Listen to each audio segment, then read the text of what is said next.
It's great to do the work without attachment to an outcome, but that doesn't mean the work has no outcome. Quite the opposite is true. The work bears rich fruit. The work works if you work it. I love to write about the work of Byron Katie, especially about the process of doing the work. And I do focus on the process of doing the work. And as a result, I write a lot about the value of questioning one's motives for doing the work. This is because the less attached I am to an outcome, the easier and more effective the work is, in my experience. So question your motives for sure. I need to fix this relationship by doing the work. I want to be free of this worry. I want to be enlightened. By questioning your motives, you can loosen your attachment to any outcomes from doing the work and make it easier to actually do the work. But this doesn't mean that there are no outcomes. I wouldn't be doing the work for all these years if I didn't get something significant out of the process. Let's take a look at this side of the story today, just for balance. What is the fruit of doing the work? In my experience, the fruit of doing the work is an experience of freedom and internal balance. As I question my stressful thoughts, I usually find that my attachment to one point of view and to getting what I thought I wanted shifts. I become more open-minded. I feel more flexible inside. For example, I did the work recently on being interrupted during sleep. Yes, a puppy was involved. And in my stressed state, I hated being interrupted. So after doing the work, my attitude shifted dramatically. I'm now in a very different place. I'm willing to move out of sleep and into action more seamlessly. There's less resistance to doing whatever may need to be done, even in the middle of the night. And there's less fear of being interrupted. In fact, I'm looking forward to testing it out. It feels like I'm a new person in that particular regard. I don't even recognize myself, but it feels really good. The fruit of the work is an experience. When I see things differently, I feel differently. When I feel differently, I act differently. But it's all based on how I see the situation. After doing the work, I usually notice a shift in how I see it. This opens my heart, allows me to breathe deeper, and relaxes my body. I'm less impatient with others, more in touch with myself, and more compassionate. And all of this comes from seeing that my stressful story was not the whole picture. Once I see a bigger picture, my experience changes. Things I have done the work on. I've done the work almost daily since 2007, and I've covered a lot of topics. I usually just let life bring up the next subject or stressful situation to work. Here are a few topics that have really shifted over the years. Relationship with partner. When I started the work, I felt stuck in my relationship. It was a big stress for me. There were many facets of the relationship that needed to be worked. I've done more work on this relationship than on anything else.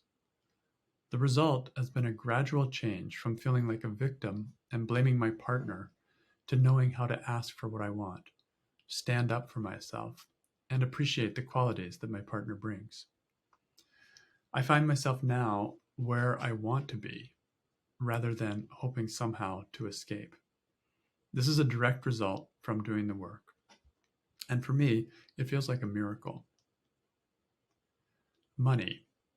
I used to worry about money, especially about how to earn it without compromising my values, which are often about spiritual practice rather than making money. Through the work, I no longer see a conflict between material and spiritual values. Excuse me. And through further work on the subject, I no longer worry about not having enough. In fact, my ability to earn has increased dramatically, even when doing something that I love to do. But I'm also willing to change my job at any point if necessary. The work has opened this space for me. Success. Money is one way of measuring success, but I measure it on many levels. Another name for this is perfectionism. I've done a lot of work on this area, and I don't even see it as bad anymore. Excuse me. I love to do things well. I always will. But I'm way less stressed about doing them well than when I'm not able to do them well. This has shown up in how I run my business, how I play pickleball, how I work out, how I sleep, how I eat, how I learn French, and how I train a dog. And I can even add just coughing just now is like, I would have said, oh my God, I've ruined it. And I'm like, oh, well, it doesn't have to be perfect. So in each of these activities, I have done the work many times on various situations that arise. And the result for me is a healthy non-attachment without giving up, kind of a balance there. I often now see a balanced way to achieve things. I pursue my desire to do things well, but I also know that I'm fine in case nothing ever comes to completion. I wouldn't enjoy this kind of freedom without the work. Grief. Dealing with my mom's sudden death in a plane crash in 2010 was challenging, but doing the work on my stressful thoughts each day sped me through the grieving process. After 2 months, I was free of grief and full of acceptance and love, and the grief never came back.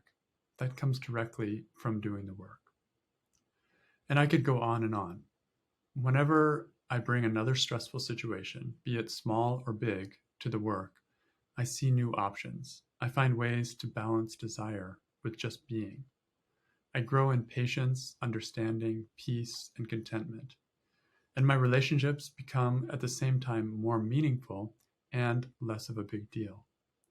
I can only look forward to doing more work over the years to see what new layers of stress will be removed. Bottom line is, the work really works. It's something that I go to as a real support in my life, and I've been using it for many years. And yeah, that's where I find an ability to turn around any situation, and that gives me a lot of freedom. So it's one of the most powerful tools that I know.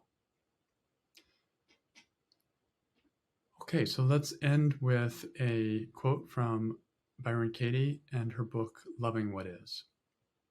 When I say that the worst that can happen is a belief, I am being literal.